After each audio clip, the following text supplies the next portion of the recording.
Shane, welcome back to the studio. How you doing today? Amazing. How are you? Doing well. 432 Yuck, the garbage removal and bin rental place in Edmonton. Now, let's talk a little bit about the history of 432 Yuck. All right. You came up with this little green monster for the logo. Where did that come from? Yeah, so the Yuck Monster. So we were just trying to find something that was kind of, catchy, fun, not just a name or a number that's kind of transparent. So we came across this guy and we just put him on the side of the truck, and it was a big hit. Everyone just started saying, "Oh, we seen the monster driving down the Henday or down the street." So we kind of just kept him, and then he's become our fun mascot. Nice. Yeah. Now, speaking of mascots, are you thinking of getting one made? Yeah, see, a little mascot suit with the possibility Yuck Monster? at the trade show. Maybe we'll get someone to get a mascot and walk around or something. Amazing. So the number that works out. Usually you can't get a number that actually spells something, but let's dial back to the olden days when there was letters on the numbers. Then when you dial the phone, so you could just trace out, okay, Yuck is this number, and then go through. So tell us about that. Why did you go with that? That's kind of almost retro.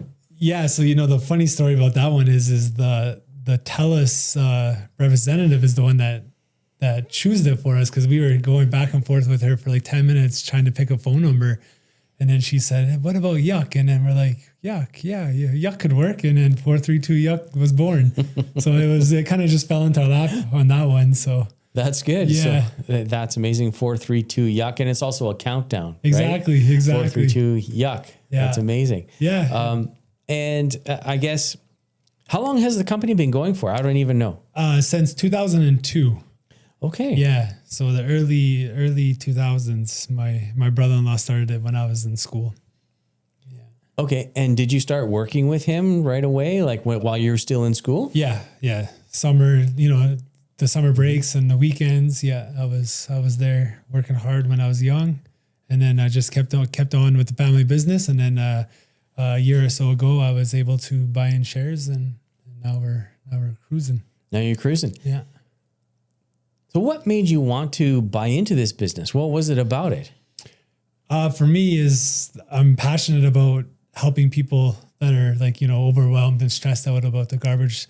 Throughout the years, that's something that I noticed kind of just by myself, just being kind of on the back end of, on the sidelines of the jobs, just watching people's emotions go from really stressed to a big happy smile at the end. So I'm like, that's something that I want to do. So that's kind of where my passion come from. Neat. So It's not that you have an affinity to junk. Yeah, no, I didn't, when I was in kindergarten, I didn't say I wanted to be a garbage man. You know what I mean? Right. But, as I got older, I realized, it's one thing about garbage is there's always garbage. Mm-hmm. There's always a need for garbage, and there's always junk removal, and, people need help with garbage, right? So. Yeah, pretty much recession proof. It's one of those non-glamorous businesses that you can actually do really, really well at. Yep, exactly. And, you're right now located in Edmonton, and how far do you go out with your junk services? Yeah, so we do the surrounding areas. So we do, Leduc, St. Albert, Stony Plain, Spruce Grove, Sherwood Park, right? So, because of the Henday, it's super close. Right. It's 45 minutes to go from one end to the other, right? So it's not that big of a truck for us to, make that distance, right? Yeah. Now, when it comes to the different types of clients, do you mainly focus on residential, or what is the mix of customers? Yeah, so we have since we're a family-owned business, we can adapt to pretty much all customers and their needs. Right now, me personally, I'm focusing more on the residential side, because I like that before and after, helping clients in that stressful times.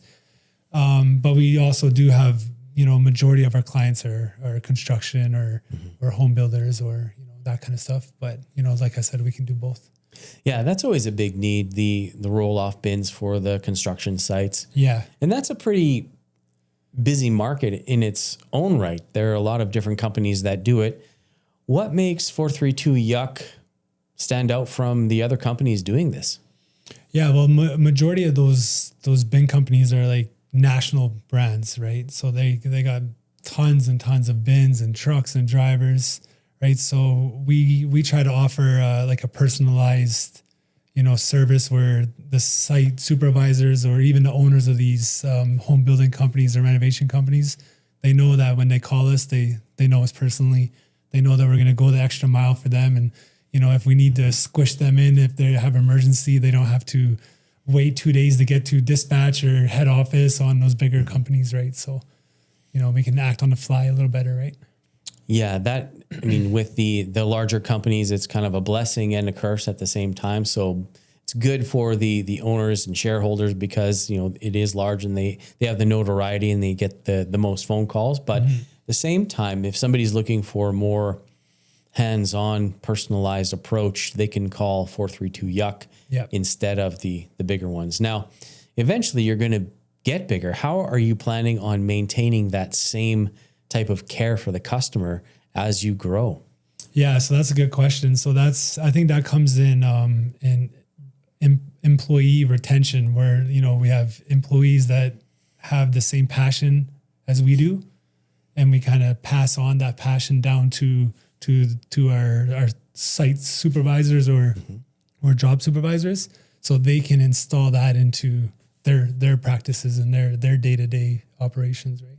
Yeah, and it's all about setting that company culture, exactly. Right? So having the same attitude and drive for excellence in everything you do so that the end result is smiling, happy customers. Exactly. Right? In our mission statement and our core values, we have a little plaque that you helped me print out, and we give that to our employees, and we go over it, monthly, just to make sure everyone's reminded that just to take that extra minute or two to, walk around the job site, make sure we did everything perfectly. We didn't forget a little piece in the corner or something, right? Like, and I think that goes a long ways, right? So yeah, attention to detail is important no matter what business you're in. Yeah. Whether you are a manufacturer of vehicles or you are a junk removal expert, you have to have attention to detail. And now some people might say, yeah, Shane, but it's just junk, right? It's just garbage. Like, what are you so worried about? Yeah. What would you say to them? Yeah, well, it's junk, but at the end of the day, it's still a service that we're providing. So we still have to treat that service like it's like the most important problem or situation at that moment, right? So we can't cut the corners. It doesn't matter if it's big, small, if it's little, it's we need to take full consideration of that client's needs. And who would like a garbage bag left or a chair left when they just paid for my services, right? Like that's I wouldn't want that. Yeah. If I was a client, right? So, and also the care and attention you have in their home. Exactly. Right? Like you're not going to just, damage their walls and floors as you're going about the job. So maybe tell us a little bit about the precautions that you guys take when you're removing junk from someone's home. Yeah. So we have, the biggest thing for us is we have little boot covers, because when we're walking in and out of people's houses, we need to keep our shoes on because we need to steel toe just in case we drop something. But at the same time, it's people's houses and they don't want muddy boots getting clucked around. So we use little booties that we put on the boots. And then also when we're taking items, big bulky items down the stairs or up the stairs or whatever, I usually remind my employees that, hey, listen, make sure there's a wall coming, we communicate to each other as we're doing the job. So, it's just taking that extra moment just to slow down and not rush, right? Yeah, making sure that you're taking care, not dinging the walls up. And I know it's inevitable, it's going to happen sometimes. So in those events when you do ding a wall or whatnot, what do you do for the customer at that point? Yeah, well, I'm lucky because I'm in a trade-based sectors, so I have lots of connections in lots of trades. So I have a concrete guy if we scrape the driveway. I have a drywall guy if we ding the walls, or vice versa. So we'll go out of our way to make sure that we left the job site better than how we found it, right? So if the client says, oh, you dinged my wall, like, we need to fix this, that's my first priority. I get on the phone and then I arrange it, right? So that's awesome. Yeah. Is there something else that you think people who are looking for junk removal ought to know about 432 Yuck and your team? Well, if you haven't had the pleasure of using us or our products or services, I would love to prove to you that our words are backed up by our actions. Right. There you go. Yeah.